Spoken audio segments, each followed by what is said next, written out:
வெடிக்கையில மண்ட வெடிக்கையில மனசு துடிக்கையில Chennai silks and mega sale summer sale chill out sale Chennai silks and mega sale வந்தாச்சு the Chennai silks mega combo sale summer chill out sale. நீங்க நம்ப முடியாத தள்ளுபடி விலையில். திமுக வேட்பாளர்கள் அறிவிச்சிருச்சு, அதிமுக அமைதி காக்குது. அது ரெண்டும் ஏடிஎம்கேக்கு தான் போகும். அதனால் 2 சீட்டை அவங்க ஈஸியாக அவங்களும் அடிச்சிடுவாங்க. பாமக தேமுதிக வாய்ப்பு இல்லைன்றீங்களா? 100% வாய்ப்பு கிடையாது. கடந்த முறை அன்புமணியை வந்து ராஜ்யசபாவுக்கு அவர் எடப்பாடி அதிமுக எம்எல்ஏக்கள் ஆதரவோடு அனுப்புனாங்க. ஒரு நெருக்கடியான கட்டத்தில் மக்களவைத் தேர்தலில் ஏடிஎம்கேவோட பேச்சுவார்த்தை நடத்திட்டு கடைசி நேரத்தில் அவர் பிஜேபியோட போனார்.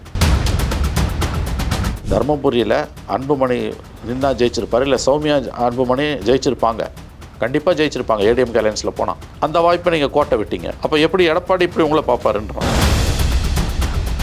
பாமக கூட்டணி கொண்டு வரணும்னா அன்புமணி கொடுத்தா தான் அது அவசியமே இல்லை. பாமக யார் எங்கே போகும்? திமுக போகிறதுக்கு பாமக வாய்ப்பே கிடையாது. திமுக போயிடுமா பாமக? ஒருவேளை பாமக திமுக கூட்டணிக்கு போச்சுன்னா விசிக வெளியேறும். விசிக வெளியேறிச்சுன்னா திமுகவின் ஒட்டுமொத்த பிம்பமும் சிதையும். இல்லை சார், அங்கே டிவிக்கே ஒரு ஆப்ஷன் வச்சுருக்காங்கன்றாங்க. ராமதாஸ் வந்து விஜயோட கூட சேரலான்னு ஒரு முடிவில் வச்சுருக்காரு. விஜய்க்கு அந்த ஆப்ஷன் இருக்கான்றதான் கேள்வி. ராமதாஸ் யாரோட வேணால் போவாருங்க. அவருடைய வரலாறு என்ன? அவங்களுக்கு காரில் போகும்போது ரைட்டில் இண்டிகேட்டரை போட்டு லெஃப்ட்டில் கையை காமிச்சு நேராக வண்டியை விட்டுருவாருவாங்க. இதுதான் கடந்த காலங்களில் டாக்டர் ராமதாஸோடைய அரசு.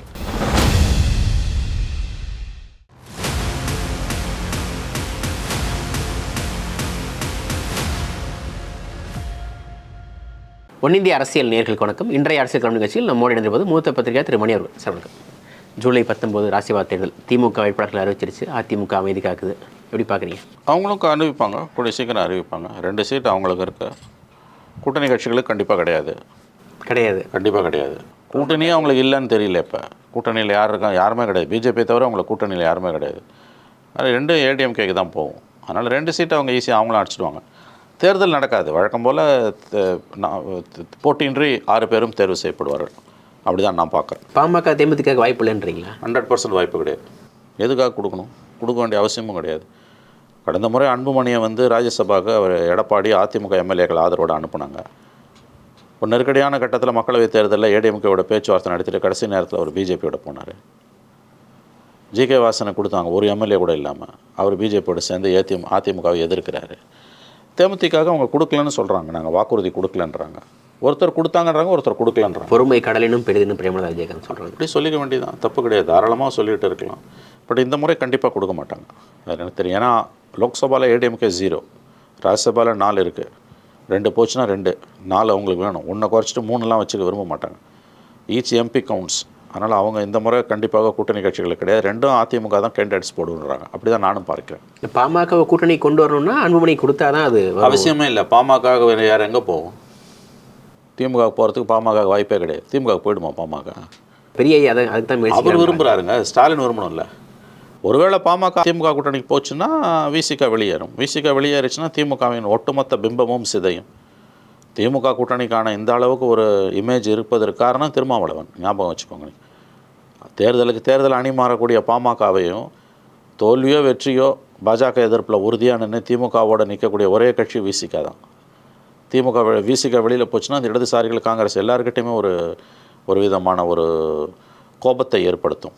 கண்டிப்பாக ஸ்டாலின் அவர்கள் அந்த தவறை செய்ய மாட்டார். அதனால் பாமகவுக்கு ஒரு ஆப்ஷனே கிடையாது. இல்லை சார், அங்கே டிவிக்கே ஒரு ஆப்ஷன் வச்சுருக்காங்கன்றாங்க. ராமதாஸ் வந்து விஜயோட கூட சேரலான்னு ஒரு முடிவில் வச்சுருக்காரு. விஜய்க்கு அந்த ஆப்ஷன் இருக்கான்றதான் கேள்வி.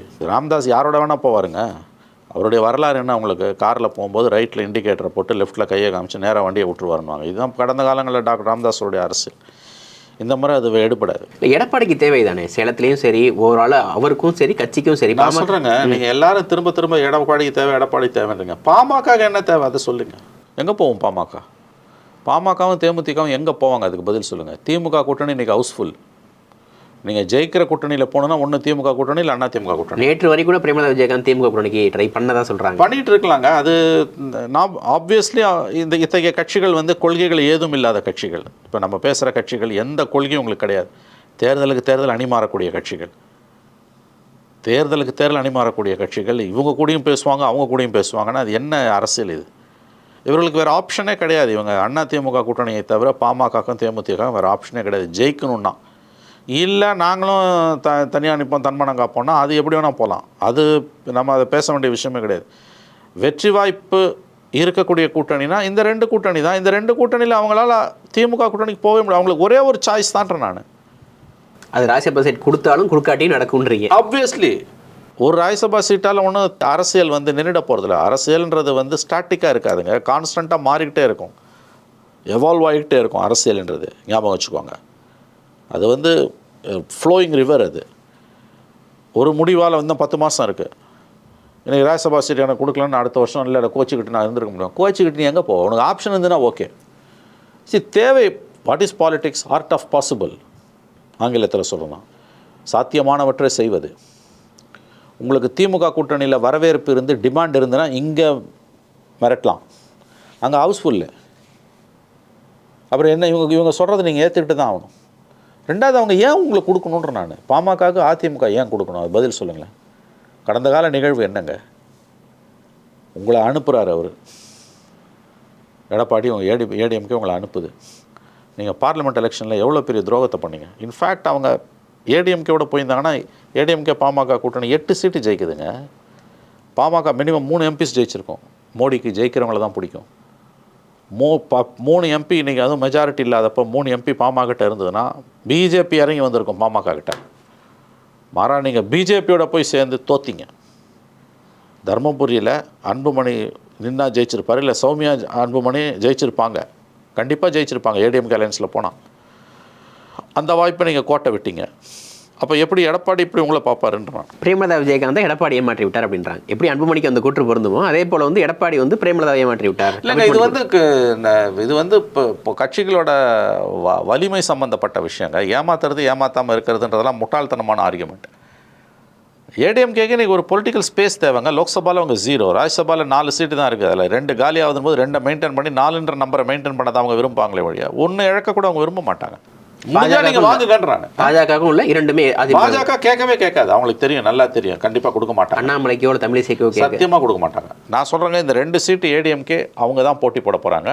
கூட்டணி கட்சிகளுக்கு கிடையவே கிடையாது. யாருக்கு வாய்ப்பு இருக்குன்னு நினைக்கிறீங்க? அது வந்து மங்கத்தா விளையாட்டு, உள்ள வெளியே விளையாட்டு. ஓகே, திமுகலையாவது ஓரளவு சொன்ன முடிஞ்சது. என்ன நேற்றெல்லாம் கேட்டப்போ நான் சொன்னது ஒரே ஒரு நபர் மட்டும் உறுதியாக சொல்ல முடியும், வில்சன். மற்றவங்க யாருமே எனக்கு தெரியாதுன்னு. ஏடிஎம்கேல அந்த 2 நபர் யாருன்னு சுத்தமாக எனக்கு தெரியாது. I don't know. எனக்கு உண்மையிலே தகவல் இல்லை. அது யாராலையுமே யூகிக்க முடியாதுன்னு நினைக்கிறேன். அப்படி நேம்ஸை சொல்கிறவங்க எல்லாருமே ஒரு யூகத்தில் சொல்கிறாங்கன்னு தான் என்னுடைய கணிப்பு. ஏன்னா எடப்பாடி ரொம்ப ஷ்ரூடாக தான் பாலிடிக்ஸ் பண்ணுறாரு. அவர் காய் நகர்த்துறது. நேம்ஸ் எல்லாம் நம்ம சொல்ல முடியாது. ஜெயக்குமார் விரும்புகிறாருன்றாங்க. எல்லாரும் விரும்புகிறாங்க. ஜெயக்குமார் மட்டுமா விரும்பல? ஏன் பாவம் அவரை மட்டும் சொல்கிறீங்க? ஜெயக்குமார் விரும்புகிறாரு, கோகுலேந்திரா விரும்புகிறாங்க, வைகை செல்வன் விரும்புகிறாரு, செம்மலை விரும்புகிறாரு. விரும்பாதவங்களா உண்டா? கசக்கு தான் நான் ராஜ்யசபா போகிறதுக்கு 6 வருஷம் சுகமாக இருக்கலாம், ஒன்றும் பெரிய பிரச்சனையும் கிடையாது, தொகுதி பிரச்சனையும் கிடையாது, இம்சை கொடுக்க மாட்டான் எவனும். வந்து இப்போ லோக்சபானா தினம் பிரச்சனை உங்களுக்கு. வந்து ராஜ்யசபாவுக்கு அந்த பிரச்சனையே கிடையாது. பிஜேபி அலையன்ஸில் ஜெயிப்போமோ தோப்போமோ பேசாமல் போயிட்டா நிம்மதியாக இருக்கு. நிம்மதியான வாழ்க்கைங்க. யார் தான் வேணான்னு வா, எல்லாருக்கும் அந்த ஆசை அதிமுகவில் இருக்க தான் செய்யும், அது இயல்பு. எடப்பாடி மனசில் என்ன இருக்குன்றது எடப்பாடிக்கு தான் தெரியும். திமுக வேட்பாளர் பட்டியல் எப்படி பார்க்குறீங்க? வில்சன், கவிஞர் சல்மா, சிவலிங்கம். சிவலிங்கத்தை பற்றி எனக்கு தெரியாது, ஒரு பார்ட்டி மேன் அவர். வில்சன் வந்து வேறு வழி இல்லை, அவர் நிறைய கேசஸ் இன்றைக்கி அவங்க நடத்திக்கிட்டு இருக்காங்க மாநில அரசு சார்பாக. அதனால் வில்சனோட சேவை அவங்களுக்கு வந்து கண்டிப்பாக தேவை. ஒரு டெல்லியில் ஆஃபீஸை போட்டார், சுப்ரீம் கோர்ட்டில் நல்ல ப்ராக்டிஸ் வேறு அவருக்கு வந்துருச்சு. அவர் கிட்டத்தட்ட டிஎம்கேவோட செட் ப்ராப்பர்ட்டியாக மாறிட்டார். ஆளுநருக்கு எதிரான வழக்கு. ஆமாம், எல்லாத்துலேயுமே. ரெண்டாவது, வெற்றிகரமான மனிதராகவும் அவர் இருக்கிறார். சல்மா அவர்கள் வந்து ஒரு அறிவுஜீவி, ஒரு கவிஞர். அவர் வந்து ஒரு இஸ்லாமிய பெண்மணி. அவருக்கு இந்த பதவி கொடுத்தது என்பது சாலச்சிறந்தது, பொருத்தமானது, மகிழ்ச்சி அளிக்கக்கூடியது. ஏன்னா சல்மா வந்து அவங்க ஒரு உரிய அங்கீகாரம் கிடைக்காம இருந்தாங்க. அந்த அம்மா அவங்களுக்கு கொடுக்கப்பட்டிருக்கிறது. அதாவது பெண்கள் அரசியலுக்கு வருவதை நம்ம பெரிய அளவில் ஊக்குவிக்கணும். அது சிறுபான்மை சமூகத்திலிருந்து ஒரு பெண்மணி இன்றைக்கி இந்தியா முழுவதும், இந்திய நாடாளுமன்றத்திலும், மக்களவை, மாநிலங்களவை, இந்திய சட்டமன்றங்கள், சட்டமன்ற மேலவை சில இடங்களில் இருக்குது.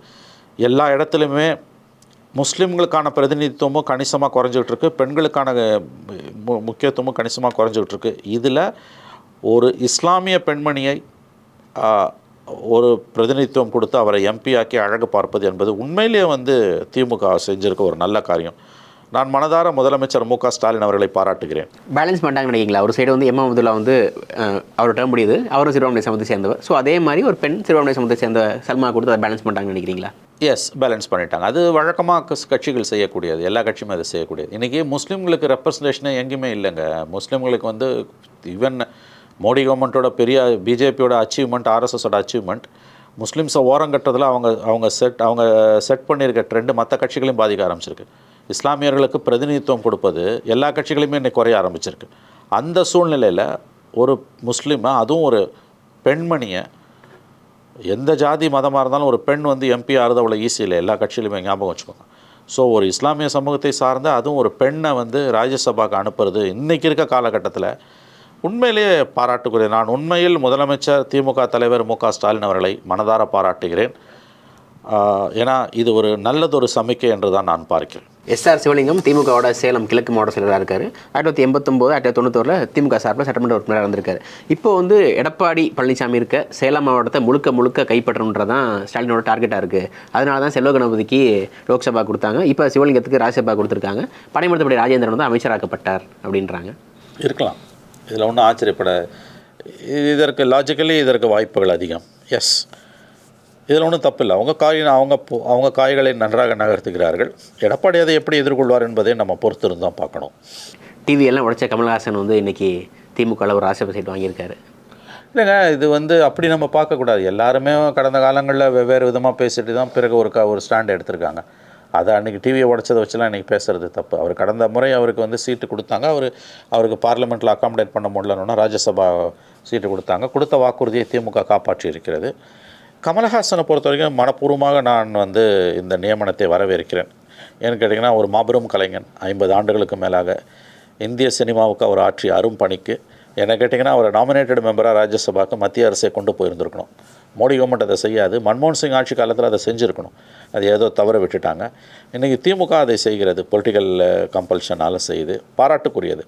கமல் என்ற அந்த மாபெரும் கலைஞன் மாநிலங்களவைக்கு போவது நீண்ட காலத்துக்கு பிறகு காலந்தாழ்த்தி அவருக்கு கிடைத்த ஒரு கௌரவம் தான் நான் நினைக்கிறேன்.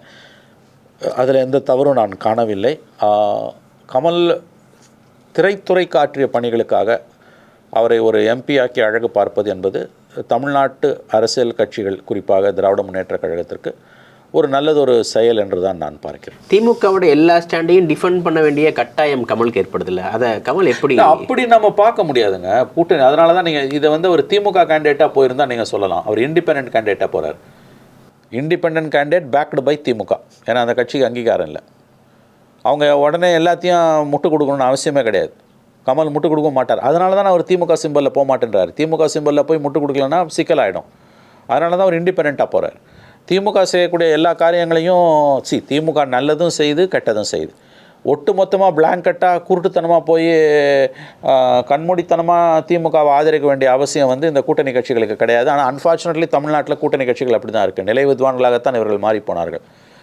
இப்போ கமல் மாதிரி வரக்கூடிய ஒருத்தர் வந்து எல்லாத்தையும் அப்படி ஆதரிக்க வேண்டிய நிர்பந்தத்திற்கு ஆளாகிறார் என்றால் இல்லை. இப்போ இந்த கூட்டணி கட்சிகள் மேலே நமக்கு இருக்கக்கூடிய வருத்தமே, உங்களுக்கு அந்த நிர்பந்தமே இல்லை. தேர்தல் நேரத்தில் தான் நீங்கள் திமுகவை ஆதரிக்கணும். செந்தில் பாலாஜி விஷயத்தில் போய் நீங்கள் திமுக முட்டு கொடுக்கணும்னு அவசியம் இல்லை. டாஸ்மாக் ஊழலில் திமுக முட்டு கொடுக்கணும்னு அவசியம் இல்லை. டாஸ்மாக் ஊழலில் உங்கள் யூனியன் சொல்லுது, சிஐடி யூனியன் சொல்லுது, அங்கே லஞ்சம் லாவணியம் வெள்ளமாக ஓடுது, பணம் ஊழல் வெள்ளமாக ஓடுதுன்னு சொல்லுது. ஆனால் நீங்கள் போய் திமுகவை அமலாக்கத்துறை விஷயத்தில் ஆதரிக்கிறீங்க. இந்த முரண்பாடுகள்லாம் ஏன் வருதுன்னு கேட்டிங்கன்னா, வேறு காம்ப்ரமைசஸ் நோக்கி நீங்கள் போனதால் வருது.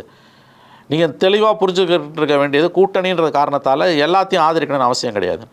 கமலுக்கும் அந்த மாதிரி வந்து எல்லாத்தையும் ஆதரிக்க வேண்டிய அவசியம் கிடையாது. அவர் எப்படி இருப்பார்ன்றதை வரும் காலங்களில் தான் நம்ம பார்க்க முடியும். நீங்கள் சொல்வது தவறு. எப்படின்னு கேட்டிங்கன்னா, இந்த திமுக ஆதரவிலேயே மாநிலங்களவைக்கு போவதால் திமுகவோட எல்லா பாவங்களையும் சுமக்க வேண்டிய அவசியம் ஒன்றும் அவருக்கு கிடையாது. அவர் அதை செய்யவும் மாட்டார். எனவே அவர் பார்லிமெண்ட்டுக்கு எத்தனை நாள் போகிறாரு பேசுகிறாருன்றதெல்லாம் நம்ம பொறுத்து இருந்து தான் நம்ம பார்க்கணும். அந்த நியமனம் என்னை பொறுத்தவரையில் அந்த மாபெரும் கலைஞனுக்கு, கமல்ஹாசன் என்கின்ற மாபெரும் கலைஞனுக்கு முழுவதும் பொருத்தமான ஒரு அங்கீகாரம்.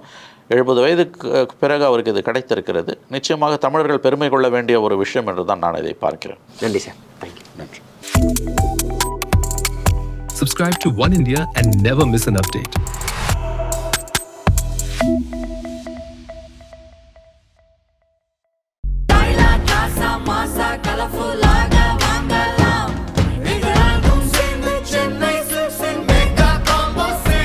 வந்தாச்சு தி சென்னை சில்க்ஸில் mega combo sale summer chill out sale. நீங்க நம்ப முடியாத தள்ளுபடி விலை.